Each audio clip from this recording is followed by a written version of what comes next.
I've been doing this show for 2 years, and I do not see any reason to rehearse. Yeah, well, it's not for you, it's for me. I'm trying to work out some interesting shots for the new crane camera, so if you just bear with me. Oh, where's my floor manager? I called this rehearsal for 12:30. Calm down, calm down. All right, we come from the station symbol, right? We mix through to the title, The John Harley Show, right? Then I come to a high shot of you. I zoom in for the opening, and... Are you ready? Yeah, I'm ready, yes. Welcome to the, etc., etc. The John Harley Show, right? Then I come to a high shot on the crane over here. Well, don't you think you ought to be on me if I'm talking? Yeah, well, I'm on you with 4 over here, you see? So... Well, don't click at me. Well, intro. This week we have, well, who do we have this week? Don't you ever read the script? I don't have to. It's on the auto cue. We're from the world of entertainment. From the world of entertainment. Names that you will never forget. I don't seem to have a list here. Cut the sliding door. We'll make one up. Huey Green. High shot, zoom, activate. Next. Miss World. High shot, zoom, activate. Next. Harold Wilson.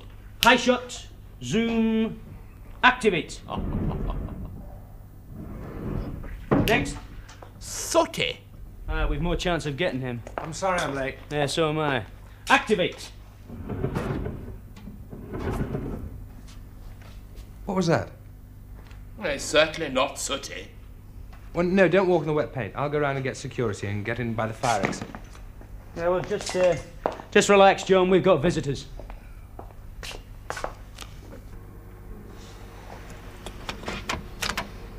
Well, come on, hurry up. I'm doing the best I can.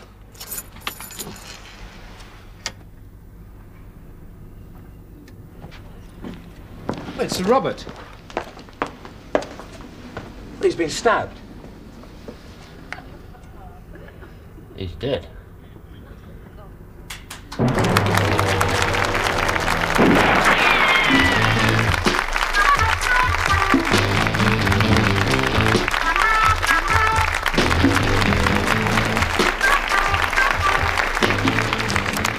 Hello, and welcome to another WHODUNNIT. And to solve the sudden death of Sir Robert, head of a TV company, is our resident panel of experts, Miss Anushka Hempel.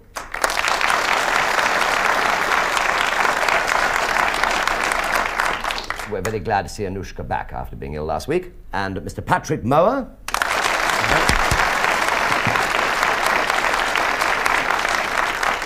And to help them, we've invited Miss Rosemary Leach.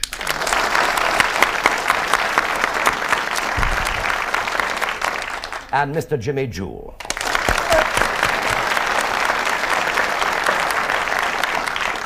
Now, as usual, we've selected from our studio audience 4 hopeful Sherlock Holmeses.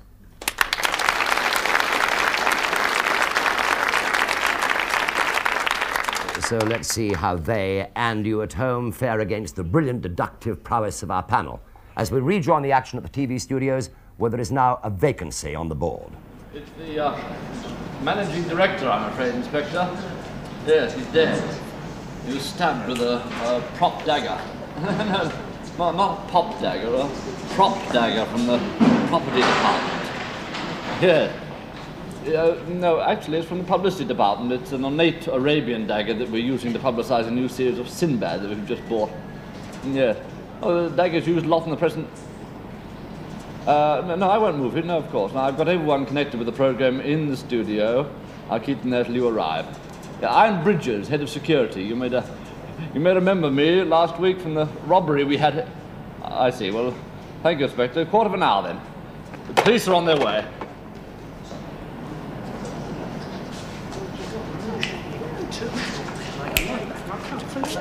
No. You see, it's a high shot here.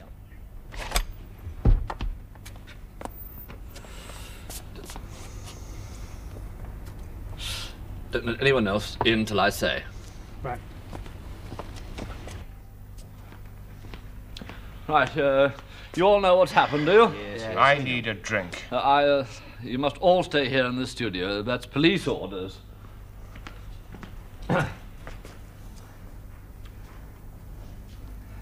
can't understand is how he got over there without there being any mark or footprint on all this fresh, wet paint. Leave it to the police. No, I'm in charge until they arrive. All right, you can let them in now. I want to know the moment the police get here. Somebody tell us what's going on. Look, just sit down here somewhere until I tell you different, will you? Who do you think you are? You've got no authority over us. I have been in contact with the police, and I want everyone connected with this program in this studio here when they arrive. Let's see, who is everyone now? You're Roy Sharp, are you? Camera number 1, senior operative? That's right. You're enjoying this, aren't you? If you like to think so. May I go to the bar, please? No, sir, you must stay right here. Looks like a strike meeting. It's a strike of sorts, I imagine. Someone has just struck the managing director down with a knife. Good God. What? Is he dead? Oh, yes, he's quite dead. Let's see if everyone... You're Lynn Knight from the wardrobe. That's right, but I was only in the studio for a few minutes just to look at Mr. Harley's suit. Look, you are on the schedule. That's all that matters. You're Tony Belden, number 2 camera. Right. And you're Peter Green, the floor manager. Yes, and I'd like to ask you a few questions. Well, look, ask as many as you like when the police arrive, and until then, just shut up. You are a very nasty man, and I am going to report you to Equity. Much good may that do you, sir. Look, if you are the floor manager, you must know the timings of everything that happens in the studio. Well, yes, of course I do. Well, what are the painting and the scenery schedules? Well, I've got a list here. Yes? The scenery would have arrived at about 9. It would have been set and painted by 10:30. Then there was a coffee break. The floor was painted at 11. It should have been finished by 11:30. It takes 6 hours to dry. The set would have been ready to be lit at 5:30. We don't need all that. Look, at 10:30, the scenery was there, and this wasn't due to be painted till 11. That leaves between 10:30 and 11 for the murder to have taken place and the body to be put over there. I should tell you all, I think, that when I arrived here, there was no mark or footprint on any of this fresh, wet paint. Any other way in you see is through that door over there, fire door, which is locked. And I myself the only one to have a key to it. Are you confessing to murder, Mr. Bridges? Oh, please, just relax, Mr. Harley. Have another go at your hip flask, if you so desire. I suppose you're going to want to know where we all were between 10:30 and 11. What a dramatic idea. No wonder you're still in light entertainment, sir. Well, perhaps we should begin with Mr. Harley. Or do you need a cue card to remember, sir? No, I remember with crystal clarity. Now, I'm sure you're all aware of the rumours going about the studio as to the dropping of my programme. Well, I went to see the managing director about this at 10 o'clock this morning. Ah, John. Morning, sir. Nice to see you. Come in. I can't offer you a coffee, I'm afraid. My secretary's got the morning off. You like a drink? Oh, no, it is a bit early, isn't it? Well, sit down, old boy. Sit down. What can I do for you? Sir Robert, you and I have been friends for a good many years now, and I feel that I can put my questions to you quite straight. Are you thinking of dropping my show from your schedules? Or is it perhaps me that you're concerned about? 15 years under contract to this studio is a long run. Don't be silly. You're still in the top 10. Now, why on earth shall I think of dropping a show, our only show, which has been a success week after week for the past 2 years? Where did you get that ridiculous idea? Well, the option in my contract is up for renewal, and there are rumours going about the studio, you know. Now, you listen to me. We've been friends for a great many years. Now, if it weren't so, I would be very angry with you for listening to these stupid rumours. Now, I'm going to chuck you out of here. Come on, get you back to work, making some more top-rating programs for us. I see. And what time did you leave? 10:20. And did the managing director give you a big kiss before you left? And what is that supposed to mean? It means, sir, that I was in the outer office of the managing director this morning about 10:10, and I heard an entirely different version. 15 years under contract to this studio is a long run. Now, John, we've known each other for a good many years, and I think it's fair to say that for the last 10 at least, you've made a jolly good living. All I'm saying is that now is the time to quit. Now, surely you must have put a bit by. No, I haven't. I've lived well, but so has the tax man. And as you very well know, both my former wives were financial leeches. I've lost a lot of blood. Well, I'd have to go to another studio to get a transfusion, and we're not renewing. Oh, damn it, Sir Robert. We're meant to be friends. Yeah, there are times, John, when a friend in need is indeed a pain in the posterior. Look, give me a chance. A chance? I told you a year ago to stop drinking and wasting valuable studio time, which is money. But you wouldn't listen, would you? And I was too soft to do anything about it. Well, now we can't afford any more of it. Now, you've got to realize that unless I have your letter of retirement on my desk by this afternoon, I shall cancel the remainder of your series. And that's your last word? My last word. Very well, then. I shall sue you for every single penny you've got, and then we shall see who has the last word. I can tell you already what it'll be. Goodbye. You are a liar, Mr. Bridges, which makes you a very, very nasty man. That may be because I don't like murderers, sir.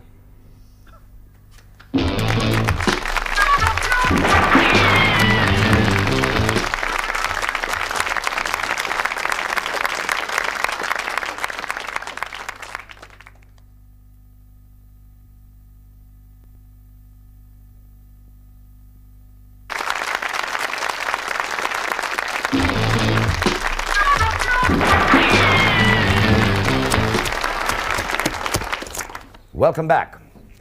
And if I look a trifle worried, it's because WHODUNNIT is getting rather close to home with a murder in a TV studio, and it's this one. Well, who killed the managing director? Was it the fading TV personality, John Harley, who was about to be made redundant? Or Dennis Rogers, his director? Some of the camera angles that he was working out showed a distinct lack of feeling. Could it have been the disappearing floor manager? Or Lynn, the wardrobe mistress? What about Tony or Roy, the camera operators? It'll be interesting to know what time they arrived at the studio. Security man James Bridges knows the crime must have been done before 10:30 because after that the floor was painted and there are no footprints on the wet paint to indicate that the body was placed in position after 10:30. Now, while our panel puzzle it out, let's rejoin the action as Bridges continues to question the unhappy Mr. Harley about his last meeting with the victim. I've already told you it was about 10:20, just before Sir Robert left to watch an episode of that Sinbad film, or whatever it was. Ah, Sinbad, was it, Mr. Harley? Yes, it was. How do you know the name of that film? Well, everybody knew the studio had just bought it. It cost a fortune. They've been advertising it on the air for weeks That now. may well be, Mr. Harley. There's no reason that should have been the film that the managing director had arranged to see in private this morning. You followed him into the viewing room, didn't you? Go on, admit it. Yes, I did. I followed him into the viewing room.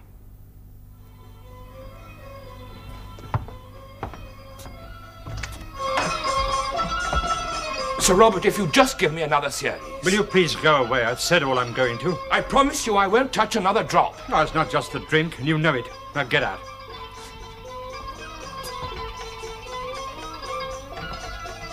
And then I left him. Alive, Mr. Harley? Did you kill him, Mr. Harley? It is true that the managing director did have an appointment to see a film in the viewing room this morning at 10:30. As you know, that viewing room is right next door to the studio.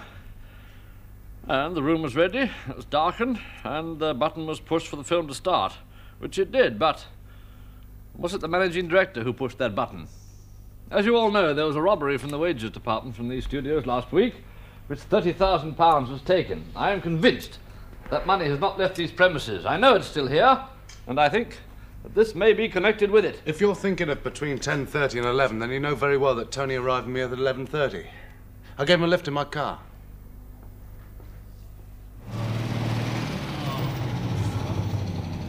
Come on! Open up for the workers! Come on, the workers! Hey, it's a pity you can't afford an expensive car like this, mate. Never mind. With that missing 30,000, perhaps you soon will.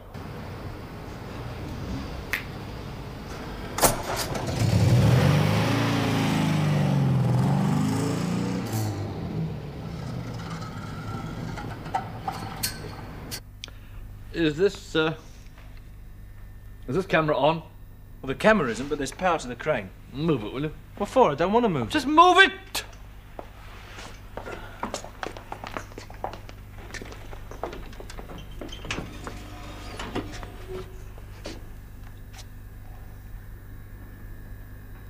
Mr. Green, why were you late in the studio this morning? I had to go to the wardrobe. I'm afraid I got a stain on my jacket. Would you believe paint? I was in the studio at 10 o'clock. Dave, will you put that cigarette out, please? You know you're not supposed to put it on the floor. I went to Studio 2 to check the captions for tonight's show. As I leant across the table, my jacket brushed against a paint can. I remember noticing it was just 10 o'clock, and that wardrobe would be on duty by then. So I left to try and get some of this rubbish off my jacket. I see, and can you confirm this, Miss Knight? Yes, it's true. It was just after 10. The last time I did this was when you got that dancer's body makeup all over your shirt. My God, what a memory. I told you I bumped into her in the dark. What a memory. Jealous? What, of you? Yes. Give over. Oh, we'll never get it off. Is that a threat or a promise?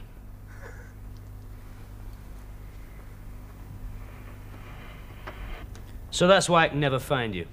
Well, you only have to shout. You're the director of the show. What was the time when you couldn't find Mr. Green? Not till after 12:30. Could I see that jacket, Mr. Green? Yes, of course. You can still smell the cleaning fluid on it.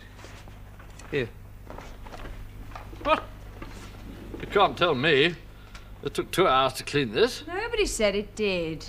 Peter came in just after 10. I cleaned the jacket. As he wasn't needed for rehearsal till 12:30, he stayed. We listened to the radio and had some coffee.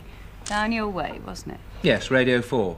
I left just after Desert Island Disc started. What a cushy little job. Time for a little cuddle, eh? What else did you two lovebirds do? Don't try being sarcastic with me, you creep. Just because you're sex-starved and have to walk into girls' dressing rooms without knocking. And don't tell me that you don't, because I get all the complaints. Oh, sorry, miss. Oh, you're in the altogether, miss. I'm looking for a missing purse. Leave that. You're pathetic. You couldn't get one of those girls, even if you were a millionaire. I suppose £30,000 could be a down payment upon something. Look, I don't intend to enter into a slanging match, and I should warn you all that there are witnesses here to this defamation to my character. Is that not so, Mr. Rogers? I didn't hear anything against Mr. Bridges, did you? No, not a word. How about you, Tim? Not a dicky bird. Oh, you're all being very clever, aren't you? No, we're just very bored listening to you. Oh, I'm not. I'm following every word with interest. Some of the questions are more interesting than the answers. Pray continue, temporary detective Bridges. So, you say that Mr. Green didn't enter the studio until 12:30. Yeah, that's when I arrived to check some shots on the crane with the 2 cameramen. Oh, Roy, I'd like to look at some shots from the crane. All right, hop on then. Okay, take me out. I want to see some high shots. Right, I'll unlock it. What the hell's going on?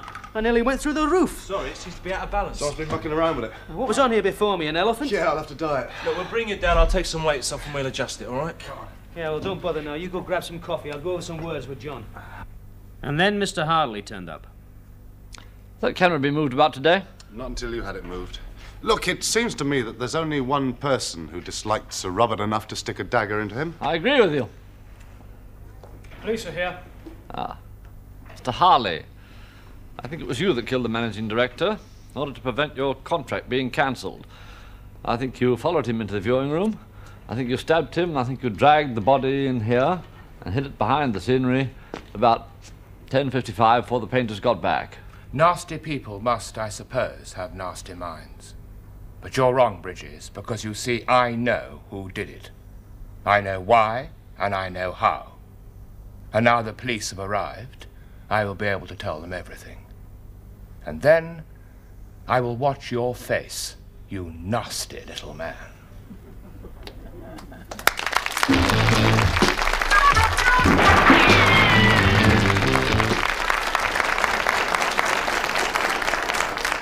Well, while our panel are trying to look over each other's shoulders to see who's got the best clues, let's welcome our suspects.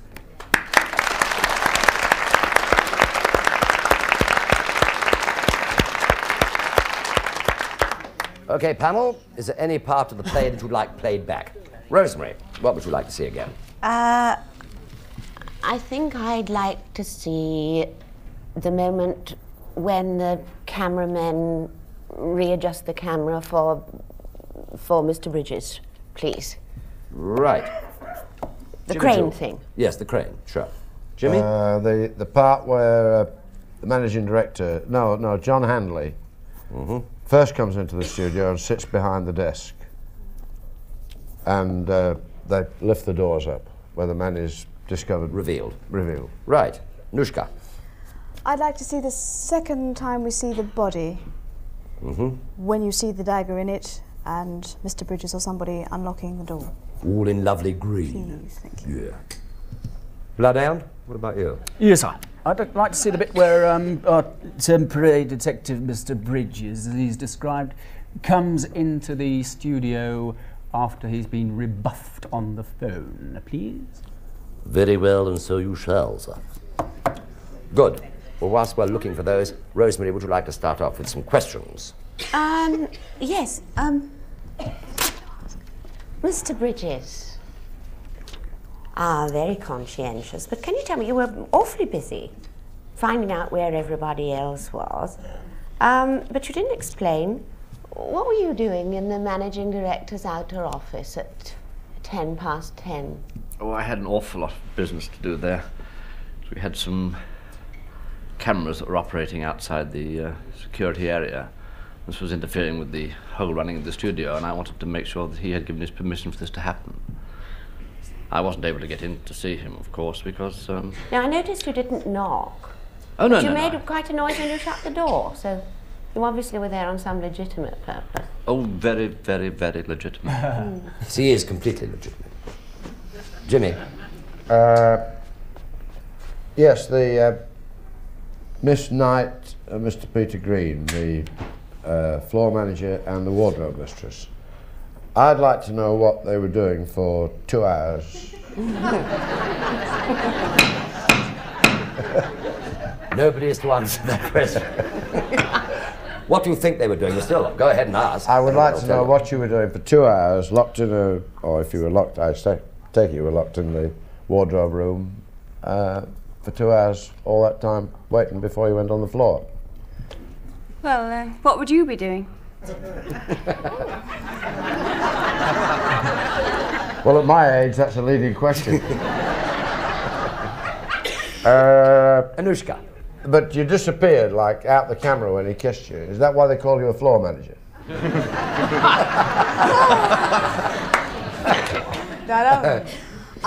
Sorry, Anushka, yes, a question. I'd like to ask Dennis Rogers, what would happen to you, and what happens to you if, well, what's going to happen to you now that Mr. Harley's show is not going to go on anymore? What are your prospects? I presume that that will also cancel my contract, since I was just contracted for the length of the John Harley show.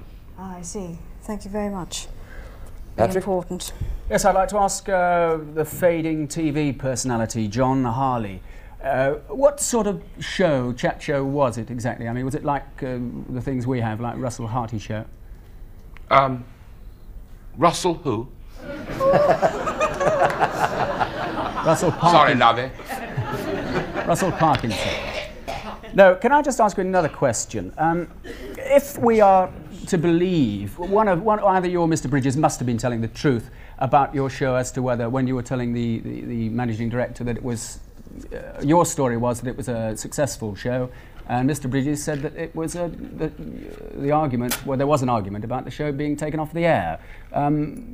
Was it, which one of you would be telling the truth, do you think? I don't know. I completely lost the flow of what you're asking me. All I can say is that for some extraordinary reason I've been fired from this. Oh, you admit then that that was what happened, in fact? Yeah, yes. The one where he says whatever he does say, I can't remember now, I think. But whatever it was he did say, that's not true. But the one where I am fired is the true one. Yes, I am now, well, unemployed. Yes, I'm sorry, there I must stop you. Thank you very much indeed for that very erudite reply. Thanks. We're ready for the first playback. This is Jimmy Jules. You wanted to see when the TV director and John Harley are rehearsing and first discover Sir Robert's body. Yep. Watch the monitor. Next. Sooty. We've more chance of getting him. I'm sorry I'm late. Yeah, so am I. Activate. What was that? Well, it's certainly not sooty. Well, no, don't walk in the wet paint. I'll go around and get security and get in by the fire exit. I'm Thank sure you. that is tremendous help to you, Jimmy. Oh, yeah, it was, yes. Right, I'm no wiser. You want to ask any questions appertaining to that? Yes, I think so. The TV director, Dennis Rogers, what do you actually think of the show as a chat show? You want my frank opinion? Yeah. It's rubbish. What do you mean it's rubbish? You couldn't bloody direct traffic, mate.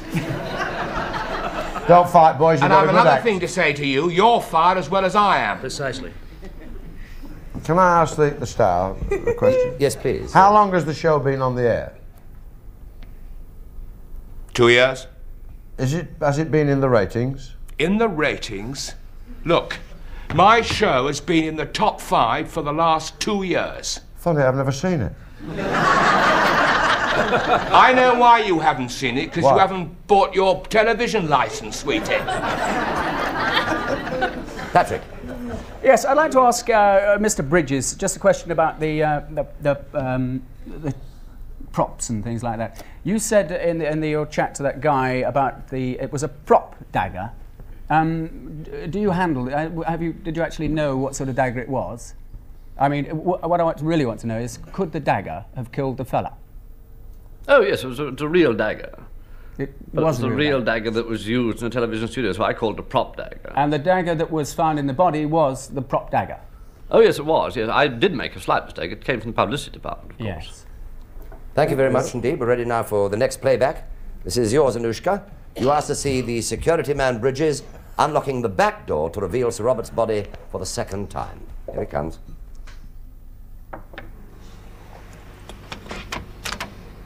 Well, come on, hurry up. I'm doing the best I can.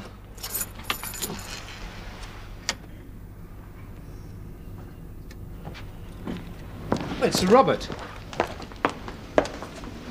He's been stabbed. He's dead. Yes, he's dead. Yes. You never seem to be helped by all these lovely pieces. I get in such a muddle on the show, I can't tell you. Patrick gets it right, straight off, and I'm like, You've done handsomely over the past. And do you want to ask a question about it, or do you want to wave it? Yes, I want to ask the body where it was dragged from to get it in through the through the little green Right, room will the there. body stand up, please? No, we can't do that, I'm afraid. Yes, I want to ask Peter Green something, actually, not pertaining to that particularly, or maybe it is, but I want to know, do you have a set of keys? Being the floor manager and everything, Mr. Bridges said he had the key to the fire door, but do you have another set of keys at all that you can get in and out when the studio's locked up? Are you usually first in and sort of... No. You're not? No, you have to actually get the keys for any door from the security. So you've got to go and sign for it? Yes. And check. Did you sign for your key that... No, because I came in after the scenery. The scenery arrived at 9 and I didn't actually arrive till 10. So in fact, they would have already been signed out. I see. Thank you very much. Thank you, Anushka. We're now ready for the third playback, Patrick's. You asked for the part where Bridges finishes his phone conversation with the police and goes back into the studio. Yes. I see. Well, thank you, Inspector. A quarter of an hour, then. The police are on their way.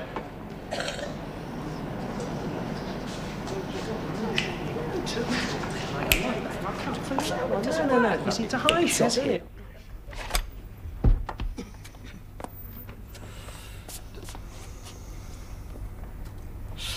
Don't let anyone else in till I say. Right. It was there. You don't know what I was looking at, do you? Not me, Patrick. Yes. Can I just ask Mr. Bridges another question appertaining to that? You said later on that this robbery, I'm very interested in this robbery, you said that you believe that the money was in the building somewhere. Why would you believe that it was still in the studio? Well, you could call it a hunch, but I had in fact been working on the investigation to that robbery for all of last week, and it was clear to me that there was no way that money could have been taken out. Yeah. It has never been discovered, that money. Why? You don't seem to like your personality very much. Surely that your jobs, all of your jobs, tend to depend on whether the show is a success, doesn't it? I mean, yours included. Why did you not like your star? Well, I don't know if you have any experience of television studios, Mr. Moore, but it's often very, very difficult to keep in any sort of human contact with actors. Oh, very difficult. He seems a rather nice, charming sort of fellow to me. I mean... Well, no doubt in private, but... Can I... He wasn't very charming to you just now. I thought he was singularly insolent. No, he was talking through... The drink was talking. The drink was talking.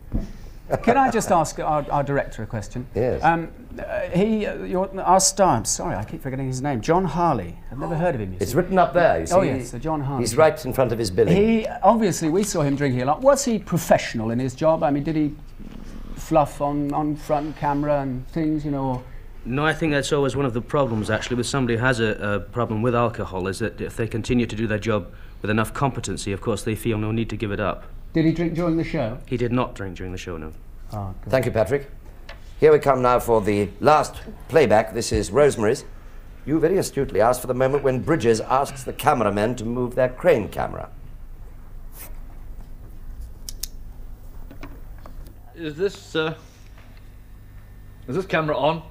Well, the camera isn't, but there's power to the crane. Move it, will you? What for? I don't want to move. Just move it!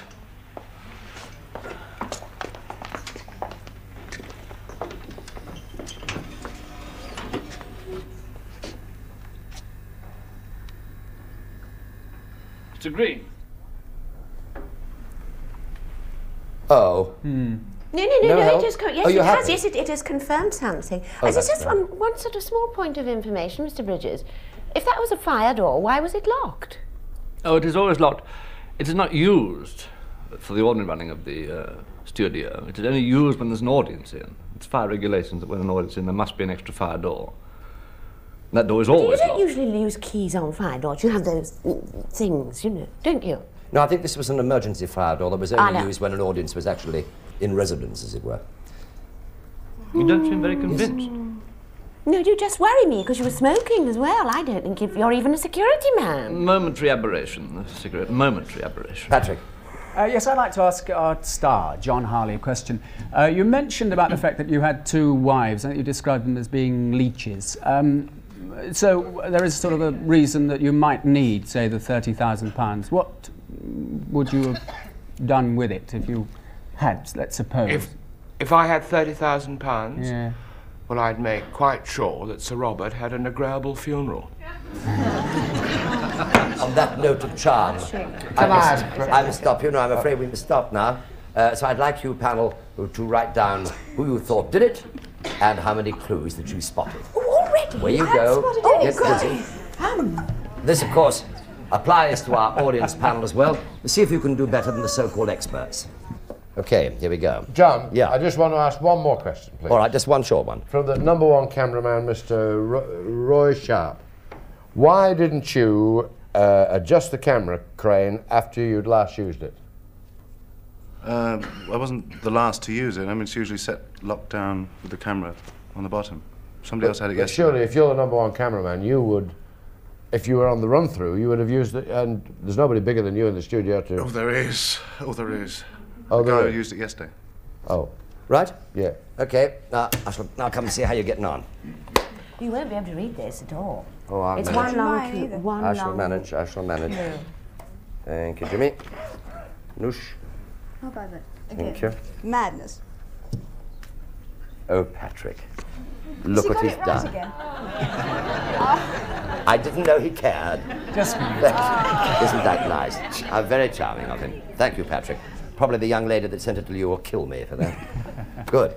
Right, let's first of all see if we have a winner from our studio audience. A definite no, and another no, and another no.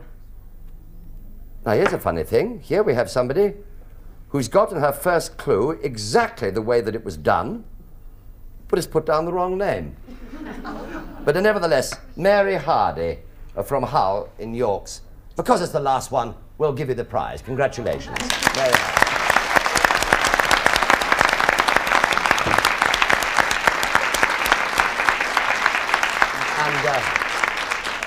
And here is your trophy, which I will be happy to present to you later. Congratulations, Mary. Right, you over there, how are you doing? Who done it, Rosemary, and why? I think it could only have been the two cameramen because of the crane business. They're the only people who would have the know-how to adjust it because of the Sir Robert's flower thing. I thought it was Patrick's actually at first, jammed in the thing. So obviously they moved the body from wherever it was across the floor on the place where the camera should be, and his flower dropped out.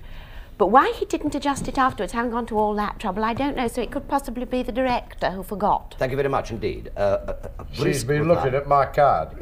No, I was going to say exactly the same thing. Good, okay, you said it. I think the cameraman number 1 and number 2, they're the only two that knew how to work the camera, and it took 2 men who knew how to operate and put him on the camera across the wet paint. Thank you. Anushka. Do you know something? I think they're absolutely right, but to give it a bit of interest, I've picked on Dennis Rogers and Peter Green. They did the robbery. Yeah. They got caught by Sir Robert in the viewing room or something like that, in that little green room, did him in, dragged him in, sort of put him on the operator, threw him over the top there to get over the wet paint to make it look as if it was done a bit earlier. Right. How about that? Patrick. Quite right. It's not you, those two, I'm afraid. It's Roy Sharp, the Sharp operator, and his mate, and they did it because the weight of the camera was wrong, so it had the body on it. The rose was on this side. There was no footprints on the paint. And what else? Oh, yes, the new car. They probably did the robbery, and the managing director probably found out. So Right, thanks very much indeed. Thank you very much indeed. That's what you think, is it? Yeah. And they were trying to plant it on Mr. Bridges. Oh, Anushka. Wait, dear Anushka. Is she right? Is she the only one? Wait one moment. Will the real whodunit reveal himself or themselves, please? What? They all did it. You're joking? Yes, gentlemen. Oh.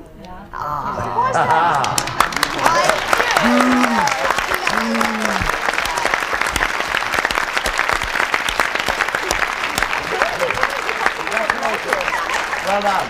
Well done, Rosemary. Well done, Jimmy. Marvellous. Well done, Anushka. Why create a precedent? Well done, Patrick. The two cameramen stole the £30,000 and hid it in the studio 2 days earlier. Now, that morning at 12 o'clock, they decided to take the money and put it in the boot of their car. The managing director surprised them in Studio 2 in the act of uncovering the money. Roy Sharp grabs the prop dagger and stabs the managing director. OK, John, bring it forward. They know that the floor has been painted, so they counterbalance the arm of the camera crane to swing the body over the wet paint, dropping it onto the floor behind the sliding panel. They are confident that no one will go near until the paint is dry, which will give them time to get the money out by car. We'll also establish a false alibi, since it will look as if the murder was committed between 10:30 and 11. Now, Roy Sharp says that only one person disliked the victim enough to stick a dagger into him. Well, how did you know it was a dagger? Bridges had only referred to the weapon as a knife, and the body was hidden behind the panel. So nobody, other than the murderer, could have known. Well, that's the last whodunit in the present series.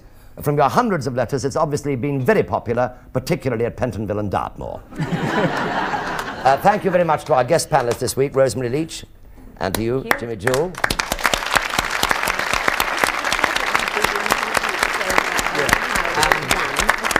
And a very fond farewell to my favourite crystal ball gazer, Anushka Hempel.